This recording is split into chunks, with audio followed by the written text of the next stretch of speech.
अस्सलाम वालेकुम। आज मैं आपके लिए बहुत ही यम्मी, बहुत ही टेस्टी और फटाफट से बनने वाला ब्रेकफास्ट या फिर टी टाइम स्नैक्स आप इसको कह सकते हैं, क्योंकि गर्मियां हैं। गर्मियों में सुबह नाश्ते का दिल नहीं करता और उसके बाद शाम की चाय के साथ भी कुछ दिल करता है खाने का, क्योंकि दिन लंबे हो गए हैं।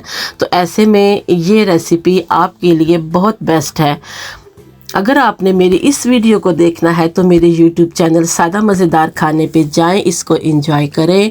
और अगर इस दौरान आपको मेरी वीडियो थोड़ी सी भी अच्छी लगती है तो प्लीज़ लाइक, सब्सक्राइब और शेयर करना मत भूलें। तो फिर चले जाएं मेरे चैनल पे।